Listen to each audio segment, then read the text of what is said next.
Hello everyone, I am Arbutus Washington and I am back with part 4 of our budgeting videos. And in this particular video, I wanted to talk about the particular slot or category within your budget called groceries.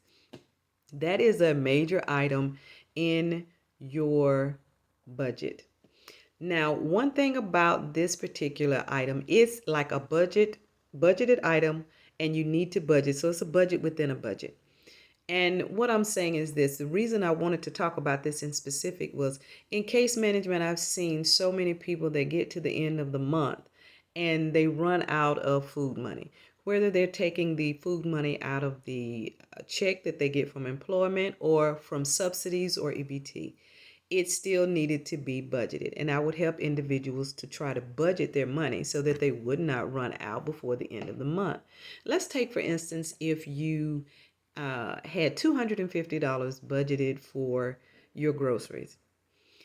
Take 1/5 of that, maybe $50, and make sure that you get all of your staple items like flour, sugar, meal, cheese, milk, rice, pasta, coffee, vegetables, things that you absolutely have to have.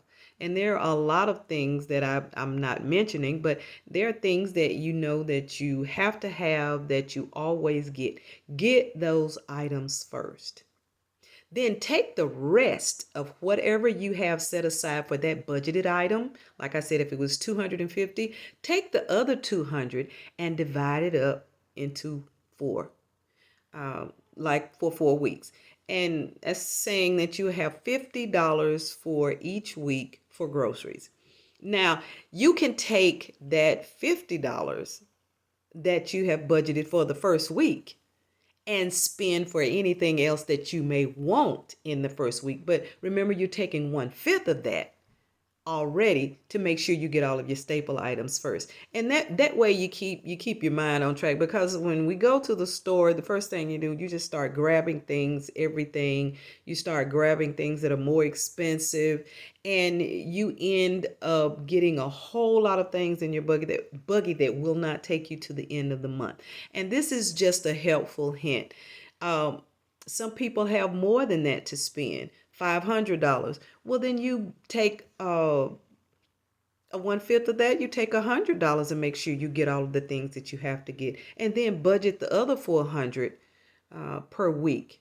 So that means the first week of spending in groceries, you would have $200 to spend.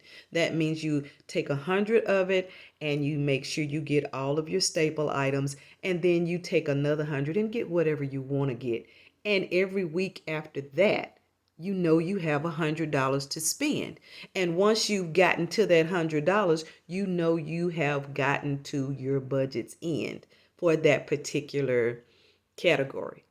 And that's my helpful hint in that.